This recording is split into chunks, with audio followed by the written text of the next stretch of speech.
Hi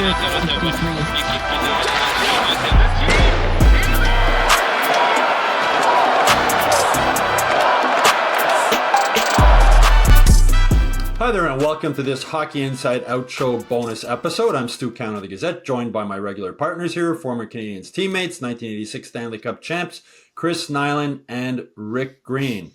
Rick, you've been an assistant coach with the Canadiens also, and Marty St. Louis was receiving a lot of criticism from fans earlier this season, some criticism from us here also on the show when they were near the bottom of the standings, some people even calling him for him to be fired. We didn't go that far. But Rick, what has impressed you most about the job Marty has done this season, and why have they been able to turn the corner? Well, I mean, in all fairness, I think we had good ammunition at the first half of the season to say what is going on with this group, because it was really painful and tough to see what was coming about in their overall player, their desire, all that stuff that was painful to watch, and ultimately losing way too many hockey games through poor play. Huge turnaround, stemming from guys really getting sick and tired of losing. And, with the nature of the business, the coach ultimately is held accountable when the team isn't performing the way they should be performing, and they weren't. Now the coach has found a way to get these guys focused, get them prepared, and get them really determined to try and find a way to get their best game out there. And it's a huge turnaround, as an understatement, to see the change in what has come about with everybody as a group buying in and really determined that they want to make some good things happen, and hopefully it'll continue. Yeah, not only are they in the mix, Knuckles, they were in a playoff spot after the win over Tampa. What's impressed you just watching Marty and the way he's handled himself this season? I think I expressed that a little earlier, but listen, he stayed true to himself and what he's doing, and he said it.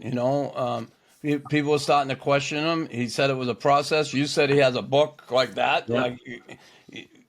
That process. We hear process, right? And you're like, okay, process. What is that? A generic term for just shut up and we're gonna do what we're gonna do.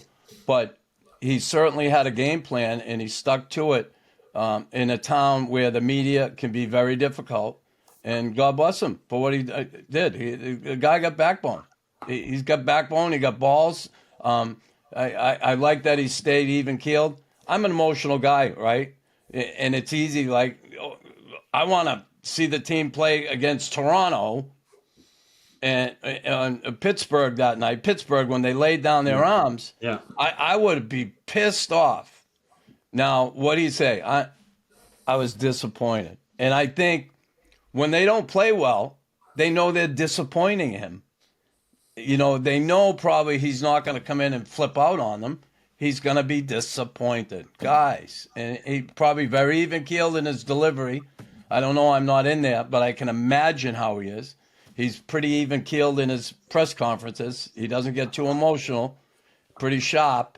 So, I like what he's done. To me, one of his best quotes since he's been here was, and I love it, there's guys that play hockey and there's hockey players. I love that. Who? I mean, he's the first guy that I ever heard that come out of his mouth. So, yeah, I just like that. I like his mindset. And I'm happy for him. It's funny. I see his dad all the time come down from the elevator. Smiling, eh? Yeah. Geez, he last night I saw his dad. He was just beaming happy for his son, and I just lost my dad, and I think back when my father was, happy for me, and I just saw his dad being able to enjoy that and be proud of his son like he was. So it's awesome. Good for him. I'm happy for him. Yeah, I mean, his dad always just looks so happy. You see him at the Bell Center all the time. Imagine not only is your son a Hall of Fame player, now he's head coach of the Canadiens, and you grew up in Laval. Like, it's just an incredible story. I mean, the only time, Rick, I thought his job might be in jeopardy a little bit was after that Pittsburgh game you mentioned, Knuckles, because they rolled over and died that game. But I think that was a turning point, because I spoke with Caden Gooley after that, and he said, we wanted to get back on track because of Marty. We love the guy. We want to play for him. So maybe they started sensing, man, if we don't start pulling this together, we might not have him anymore. And the players love this guy. They love him as a coach. And I think that really played a role in them turning it around, Rick. I mean, just the fact that the players like and like playing for him as much as they do. No question there. It's testament of the players and the type of character that they have in that dressing room, because they're the ones that make it go. And, they didn't want to see something bad happen to Martin St. Louis, because they do enjoy him in a lot of aspects. And the only way to correct that is find a way to get your best game out there each and every night. And they were able to do that. And, you talk about Martin St. Louis' dad. It's probably nice to see him smiling in the last month instead of crying that he was doing, watching the team perform before that. But all things are going in a very positive way. They're smiling, they're enjoying. They got a good group, and they're making things happen and really entertaining to watch, which we were hoping to see earlier on in the season. But right now, at this time of year, it's a perfect time for them to be firing on all cylinders and finding ways to rack up the points in such a real tough, grinding schedule. There's a saying, patience is a virtue, and I think that's really true with a rebuilding team. And Gorton and Hughes have patience, and so does Jeff Molson. If he doesn't have patience, none of this really happens. But it's so easy, Knuckles. Fire the coach, fire the coach, fire the coach. On a rebuilding team, you fire the coach. Now a guy comes in. It's another new system for them to learn. You're almost starting from scratch. So what can you say just about Gorton and Hughes and the faith that they've shown in Marty, not panicking? Well, listen, I think the experience of Jeff Gorton. Listen, Hughes has only been in this for a year, right? Mm-hmm. A couple of years. Yeah. First job as a GM.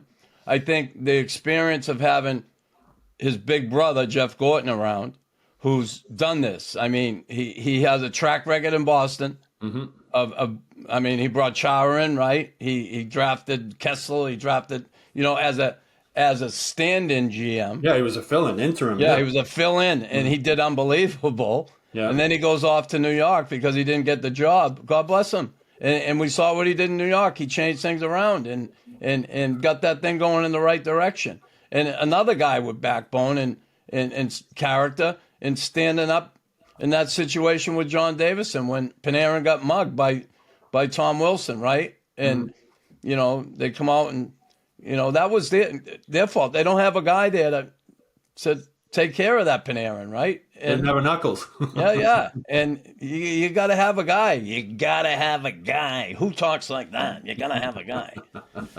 The best guy. But,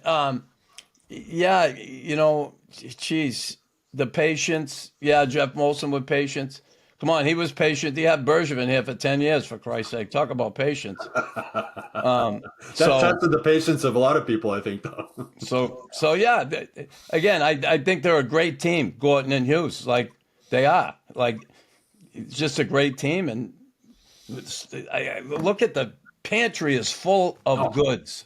It's full. That goal Demidov scored the other day in the KHL. He's going to come in. Hey, you got all these good guys. The future looks bright, and Marty St. Louis is going to be part of that. Anyway, that's it for this Hockey Inside Out Show bonus episode. We hope you all enjoyed it. Please like and subscribe to the Hockey Inside Out YouTube channel. Go to MontrealGazette.com/newsletters to sign up for the Hockey Inside Out newsletter. And of course, you can go to HockeyInsideOut.com where you'll get all the latest Canadiens news every day. Also, if you have a bonus question you'd like us to answer in a future bonus episode, please put it in the comments section below. We always like to hear from you.